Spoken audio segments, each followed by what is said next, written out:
Nasaan ako? Kita mo yan? Ligo time daw! Sobrang init ng panahon ngayon mga kaibigan. Kaya naman, napag-isipan namin na maligo. Ayan na nga ang aking papa, pinapark ng aming van. Habang pinapark nga namin ang aming van, ay nauna na yung aking mga kapatid. Pati na rin ang aking mama, tumatawid na sila sa ilog. Siyempre, hindi naman pwedeng hindi ako makita. At hindi pwedeng hindi rin makita ang aking papa. So ayan kami, tamang pakit lang. Kaya ano pang hinihintay namin? Kukunin na namin yung ibang gamit na naiwan. Yan nga pala mga kaibigan, yung gamit na naiwan, kailangan namin yung bitbitin pero okay lang. Solid naman yung aming napuntahan.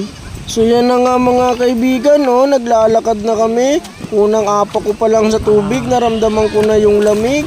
Tapos akala ko matutumba ako, ang ganda naman dito.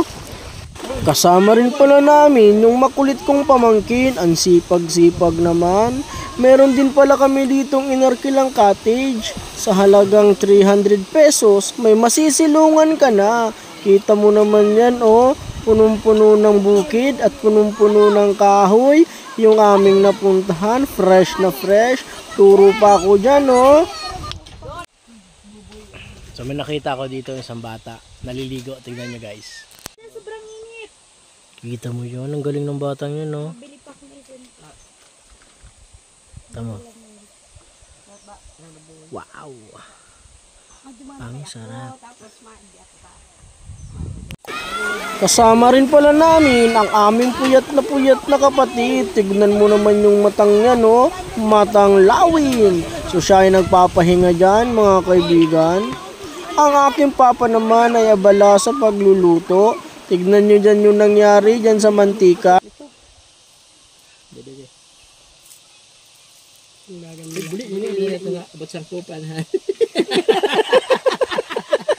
It's a prank. Daan-daan ka pa, ha? Nagluto lang pala kami dyan mga kaibigan ng hotdog. Hotdog lang po kasi yung kaya naming bilhin sa ngayon. So balang araw makakatikim din kami ng masarap. Meron din pala kaming dalang daing galing kay Sir Jerwin Valencia. Bago nga po kami kumain ay mayroong problemang shiner yung kapatid ko. Bakit daw ang ganda-ganda niya? Tinatanong niya kay mama. Kaya naman, tignan nyo naman ang aming papa. Abalang-abala sa pagluluto. So yun na nga.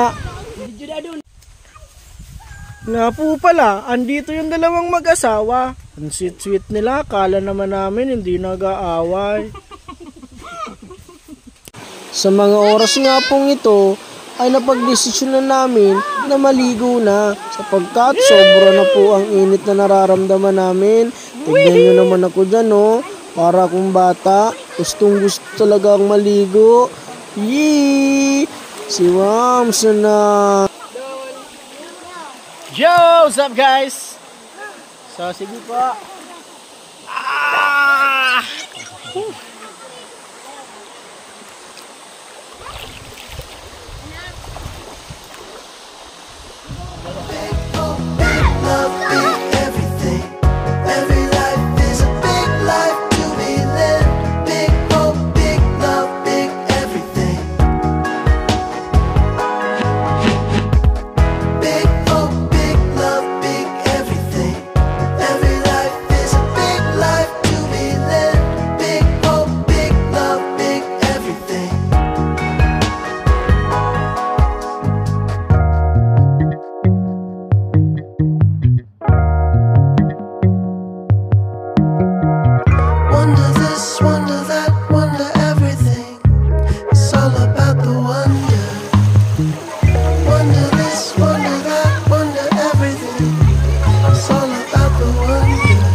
minimal soundtrack. Smoothing in the groove, smoothing in the groove.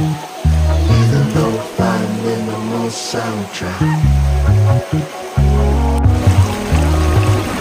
the lo-fi minimal soundtrack. Smoothing in the groove, be the lo-fi minimal soundtrack. Smoothing in the groove.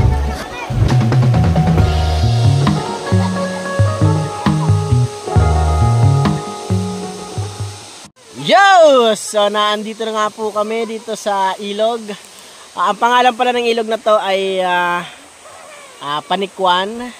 So, naandito kami ngayon dahil nga ay summer na summer at talaga namang mainit. So, yung aking pamilya, yung aking mama, mga kasama, kapatid. So, naandun sila. Ayan. So, ako'y nasa taas. At nagpapahinga dito pagkat kanina pa ako naliligo. So, papakita ko sa inyo yung view. So, sige po. Okay, yan yung view natin ngayon. So, okay, may mga paparating pa. So, mga taga dito yan. So, kamanaan dito. Papapresko. Okay. So, meron aso dito pero okay lang. Flowing naman yung tubig.